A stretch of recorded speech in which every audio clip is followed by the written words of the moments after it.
मी वांगीगावचा रहिवासी आहे. मुक्काम पोस्ट वांगी, तालुका कडेगाव, जिल्हा सांगली. येथे मी लहानपणापासून मला कुस्तीचा छंद असल्याने मी थोडेफार चांगल्या कुस्ती करत होतो. 1984, 83, 84 आसपास मी 60-62 किलो तर कुस्ती खेळत असताना असंच मला एक आठवलं आणि मी हिंदकेसरी मारुती माने यांच्याकडे मी सांगलीला गेलो. त्यांच्याकडे गेलो असता म्हटलं मला कुस्तीची आवड आहे आणि मला घरची परिस्थिती बरोबर नसल्याने मला कुस्तीच्या माध्यमातून मला पोलीस खात्यात भरती व्हायचं आहे. मग त्यांनी मला एक सल्ला दिला. ते म्हटले, हे बघ पैलवान, मी एक लेट पत्र तुला मी देतो. ते शिवाजीराव देशमुख गृहमंत्री आहेत आणि शिराळ्याचे आहेत, तर त्यांना ते पत्र दे. ते वरच्या अधिकाऱ्यांना वगैरे करून तुला भरतीच्या संदर्भात मार्गदर्शन करतील आणि तिथं भरती होशील. तर मी तुला एक पत्र देतो. ते पत्र मी तुम्हाला आता वाचून दावत आहे. माननीय श्री शिवाजीराव देशमुख दादा यांना सादर प्रमाणे विनंती विशेष. हनुमंत मुकुटराव मोहिते, राहणार वांगी, तालुका खानापूर, जिल्हा सांगली यांच्यासाठी लिहित आहे. हे चांगल्या प्रकारे कुस्ती करतात. मुंबई येथे पोलीस खात्यात त्यांना भरती होण्याचे आहे. कृपया यांना पैलवानांच्या पोलीस खात्यात भरती होण्याबाबत संबंधित अधिकाऱ्यांना बोलावे ही विनंती. आपला विश्वासी मारुती ज्ञानू पाटील माने. माननीय श्री शिवाजीराव देशमुख, राज्यमंत्री गृह व सामान्य प्रशासन, महाराष्ट्र राज्य, मुंबई. मुंबई 1 असे मला पत्र हिंदकेसरी मारुती मानेंनी पत्र मला दिलं. सदरचं लेटर ते सध्या माझ्या समोर आहे, ते तुम्हाला मी दावत आहे. आज अचानक मी पेटीतली कागदपत्र चाळत असताना माझ्या निदर्शनात आले, म्हणून मी तुम्हाला आज आठवण म्हणून सांगत आहे. सदरचे पत्र घेऊन मी मंत्रालयात गेलो.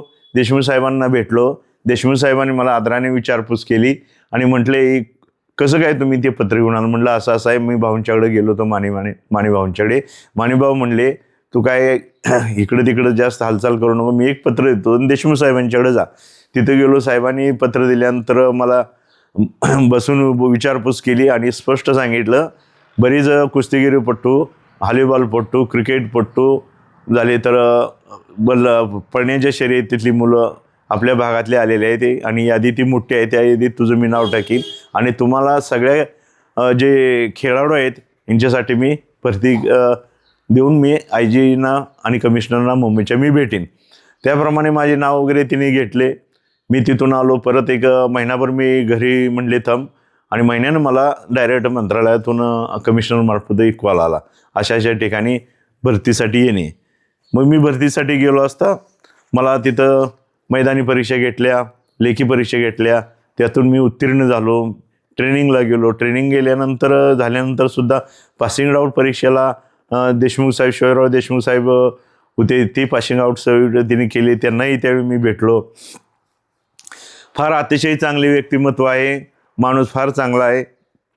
राजकारण चांगल्या प्रकारे ते केले. वसंतदादांचे हातखंडा काम करणारे आणि उजवे हात म्हणायला काही हरकत नाही.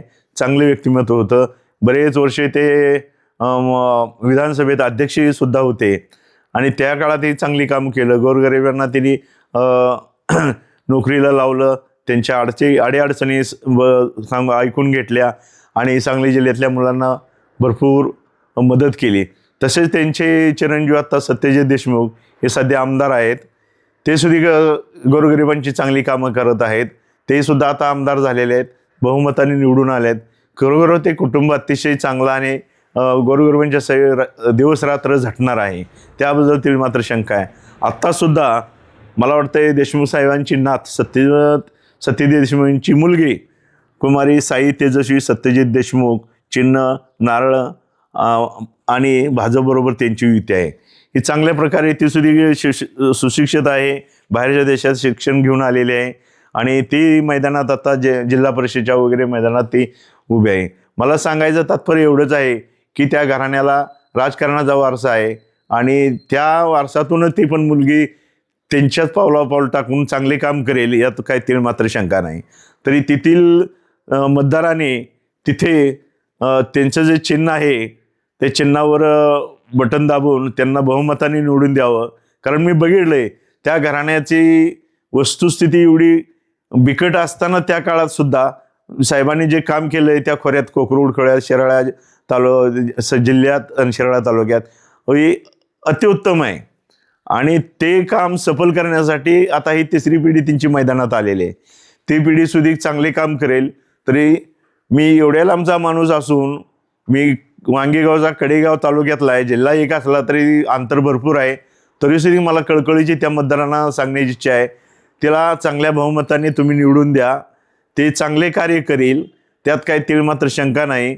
आणि मतीला त्याचे वडील आमदारच आहे. कुठल्याही कसल्याही कामी घेऊन गेला तरी ती काही कमी पडणार नाहीत आणि उच्च शिक्षित असले त्याचा फार मोठा फायदा मतदारांना होणार आहे. तर मी विनंती करतो त्या तालुक्यातील लोकांना की त्याला भरघोस मताने निवडून द्यावी, हीच माझी नम्र विनंती.